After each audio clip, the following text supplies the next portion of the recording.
भारत में 1987 में एक लड़की जिंदा जलकर मर गई और उसके भाई ने कहा कि I am proud of what my sister did. कहानी में थोड़ा पीछे चलते हैं। राजा राम मोहन राय, उन्होंने अपनी भाभी को अपनी भाई के मौत के बाद जिंदा जलते हुए देखा। सती प्रथा में उनसे रहा नहीं गया, उन्होंने विद्रोह किया और आखिरकार 1829 में बंगाल सती रेगुलेशन के मुताबिक सती होना गैरकानूनी घोषित कर दिया गया, जिसके बाद लगा कि कहानी शायद यहां रुक जाएगी। लेकिन 158 साल बाद 4 सितंबर 1987 राजस्थान के एक छोटे से गांव देवराला में एक चिता फिर से जलने वाली थी और इस कहानी के बीच में थी 18 साल की रूप कंवार। इसी साल जनवरी में उसकी शादी हुई थी माल सिंह शेखावत के साथ। शादी के लगभग 8 महीने बाद माल सिंह की तबीयत बिगड़ती है और उसे अस्पताल ले जाया जाता है, जहां उसकी मौत हो जाती है। जब उसका शव घर पर लाया जाता है तो अगले कुछ घंटों में क्या हुआ ये किसी को मालूम नहीं है। रूप कंवार अपने पति के साथ सती हुई, यानी कि अपने पति की चिता पर जलकर अपने देह को त्याग करना। ये था 1987 का भारत। एक तरफ देश तेजी से बदल रहा था,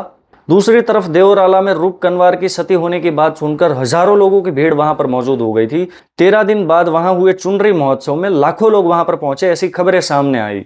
कई लोगों ने उन्हें सती मां के रूप में पूजना तक शुरू कर दिया। घटना के बाद करीब 45 लोगों के खिलाफ केस हुआ और इसी साल में भारत सरकार ने सती प्रथा को रोक लगाने के लिए कानून बनाया, जिसमें सती प्रथा का प्रचार और समर्थन करने को गुनाह घोषित कर दिया गया। कई सालों तक मुकदमा चला और आखिरकार 2024 में पुरते सबूत ना मिलने के कारण उन सारे लोगों को रिहा कर दिया गया।